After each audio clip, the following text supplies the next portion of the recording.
Hi everybody. Today we want to talk about a few words that are maybe different between your country and where I come from. So when I first went to Taiwan, I heard people describing each other as 机车, as like motorcycle. And I had no idea what that could possibly mean. Somebody is very motorcycle? So later, of course, I learned that it means annoying. Well, we have words like that in Canadian English too. So today, I'm going to give you just a few of the words that are special. If you come here, you'll need to know what these are to sound like you understand the language. Ready? Let's get started. Okay, I want to start with what I think is an easy one, and that is bud. In Canada, bud doesn't mean something that a flower comes from or a plant. It's just friend. So we could say something like, hey bud, how are you? Or what's up bud? Okay, those are friendly greetings. So if you hear that word, you should know what it means. Okay, the next word is Timmy's. Timmy's is especially Canadian, and you will hear it everywhere. In Taiwan, you have 7-Elevens everywhere. They're very common. Well, here we have a place called Tim Hortons. They serve donuts and coffee and food here. They're very, very well loved here in Canada. So we call the place not Tim Hortons, but instead we say Timmy's. So let's go meet at Timmy's after school. Now that you know what Timmy's is, after you go to Timmy's, you will hear phrases like double-double. Now, a double-double is a coffee with 2 creams, milk, and 2 sugars in it.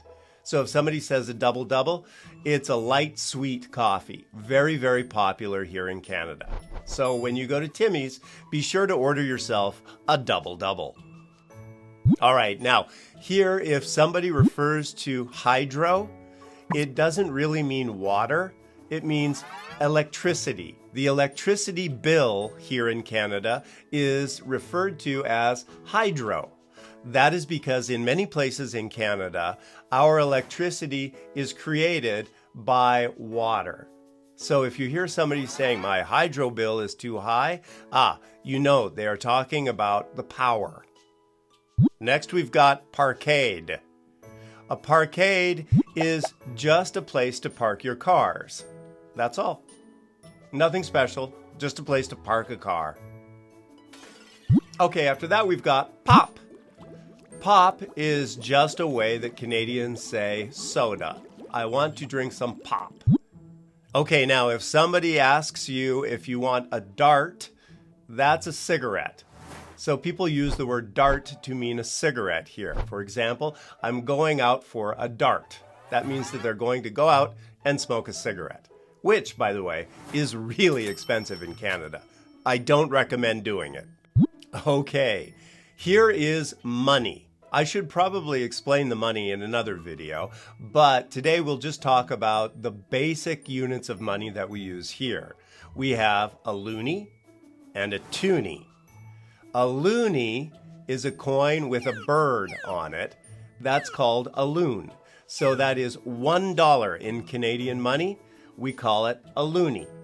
Now a toonie, as you could probably guess, is a coin that is worth $2, and it has a polar bear on it. So here you can have a loonie for $1 and a toonie for $2. Another important word you're going to want to know is the Canadian word for a winter hat. You can call it a beanie, but here in Canada, you'll often hear it referred to as a toque. This is what we wear in the winter, and don't forget, Canada does get cold.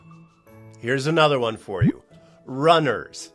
What do you think runners mean? For example, I went to the store and got some runners yesterday. Well, runners mean running shoes or tennis shoes.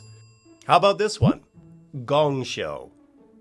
Well, to a Canadian, gong show means a crazy, bad situation. Things don't go very well. We call it a gong show. Okay, and our final word today is bunny hug.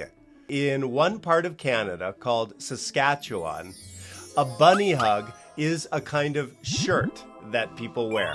They call it a bunny hug because it's soft and comfortable and warm. Okay, that's going to do it for a quick review of some very specific Canadian terms that you should know when you come to visit. I hope you're able to use them well, and I hope you've learned something new today, and we'll see you next time. Bye-bye, everybody. Bye-bye.